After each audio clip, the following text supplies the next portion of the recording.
Hello students, आज हम process account का क्वेश्चन नंबर 4 डिस्कस करने वाले हैं।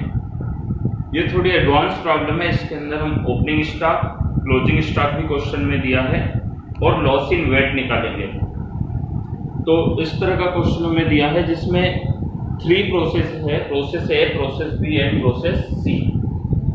और हमें दिया गया है प्रोसेस में मटेरियल, वेजेस और मैन्युफैक्चरिंग एक्सपेंसेस दिए हैं। प्रोसेस बी और प्रोसेस सी का ओपनिंग और क्लोजिंग स्टॉक गिवन है। हमें loss in weight find out करना है और प्रोसेस अकाउंट्स बनाना है। तो सबसे पहले प्रोसेस ए अकाउंट हम बनाते हैं। हमें मटेरियल दिया है, टोटल 10,000 यूनिट्स का यहाँ पर आउटपुट हो रहा है। 8200 रुपीज़ का मटेरियल लगा है। वेजेस है 3800 की और manufacturing expenses 6000। Total production output भी हुआ है यहाँ पर 10,000, मतलब कोई वेट इन लॉस नहीं हुआ है। हमने इनपुट 10,000 का डाला और आउटपुट भी 10,000 यूनिट्स का हुआ है। टोटल कॉस्ट है 18,000 रुपीज़, तो हम कुछ भी वेट नहीं हुआ है। प्रोसेस ए में कोई ओपनिंग स्टॉक और कोई क्लोजिंग स्टॉक नहीं है, जनरली होता भी नहीं है प्रोसेस ए में। तो हमने प्रोसेस बी को सारा ट्रांसफर कर दिया, जो भी हमने मैन्युफैक्चरिंग किया था 10,000 यूनिट्स 18,000 की, तो 18,000 divide by 10,000 1.8 rupees per unit का ट्रांसफर हो गया प्रोसेस बी में। अब process B account, process B में हम सबसे पहले जो प्रोसेस ए से ट्रांसफर हो गया है टू प्रोसेस ए, 10,000 यूनिट्स 18,000 की कॉस्ट का यहाँ पर ट्रांसफर हो के आया है।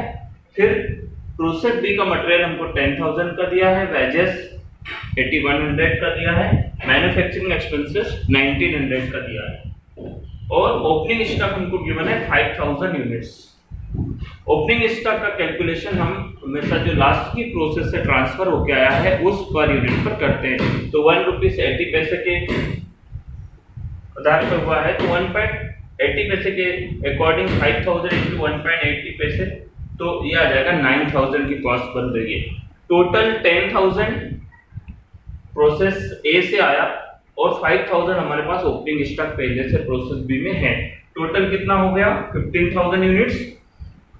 अब ये टोटल कॉस्ट हो रही है 47,000।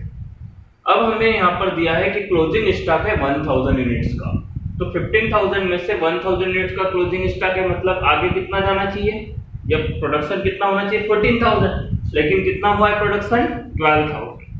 इसका मतलब है 14,000 प्रोडक्शन होना था, हुआ है 12,000। इसका मतलब लॉस इन वेट कितना कम हुआ है, हानि कितने की हुई है, वेस्टेज कितना हुआ 2,000 यूनिट्स। तो इस तरह से हम 2,000 यूनिट्स का यहाँ पर लॉस इन वेट करेंगे।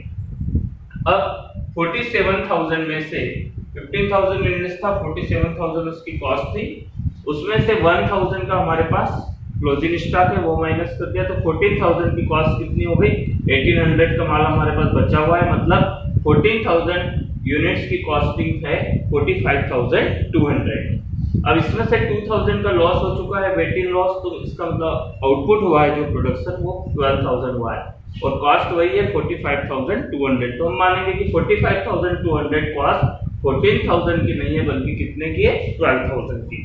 तो 45,200 डिवाइड बाय 12,000, तो हमारा यहाँ पर आंसर आएगा पर यूनिट जो कॉस्ट प्रोसेस बी में होगी 3.7666, मतलब 3.77। तो इस तरह से हमने यहाँ पर ये कैलकुलेशन किया और प्रोसेस सी को ट्रांसफर कर दिया 12,000 यूनिट्स 45,200 कॉस्ट की। इसके बाद नेक्स्ट में हम सेम ओपनिंग स्टॉक हमको दिया है, जैसे यहाँ पे ओपनिंग स्टॉक दिया था, प्रोसेस सी में भी ओपनिंग स्टॉक हमको दिया है 8,000 यूनिट्स का। और हमने देखा कि पिछली प्रोसेस का पर यूनिट रेट था 3.77, तो 3.77 into 8,000 तो 30,160 रुपीज का ओपनिंग स्टॉक की कॉस्ट हो गई। मटेरियल हमको प्रोसेस सी में दिया है 9200 का, वेजेस दिया है 1800 का, मैन्युफैक्चरिंग एक्सपेंसेस दिए हैं 2,000 के। और प्रोसेस बी से हमको ट्रांसफर होके आया 12,000 यूनिट्स 45,200 रुपीज की। इस तरह से 8,000 ओपनिंग स्टॉक प्रोसेस सी में और 12,000 यहाँ पर पिछली यूनिट से लाए, पिछली प्रोसेस से लाए, टोटल हो गया 20,000 यूनिट्स। और कॉस्टिंग हो गई 88,360।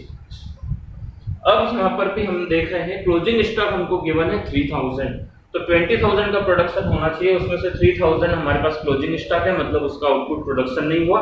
तो कितना होना चाहिए? 12,000 में से 3000, 20,000 में से 3000 जाएगा 17,000, लेकिन आउटपुट हो रहा है, क्वेश्चन में हमको गिवन है आउटपुट हो रहा है केवल 15,000, तो 17,000 होना था, हो रहा है केवल 15,000, इसका मतलब यहाँ पर भी वेस्टेज है 2,000 यूनिट्स का। तो लॉस इन वेट 2000 है।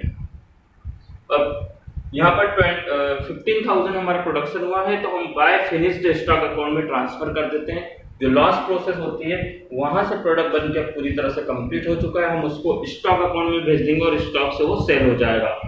इस तरह से अब इसकी कॉस्टिंग कैसे करेंगे? 88,360 में से 11,310 रुपीज का क्लोजिंग स्टॉक अभी हमारे पास है, मतलब हमने 88,360 में से 11,310 माइनस कर देंगे, मतलब आगे कितने की कॉस्ट का माल भेजा है बेचने के लिए? 77,050 का भेजा है। तो इस तरह से हमें प्रोसेस अकाउंट बनाना है। Thank you.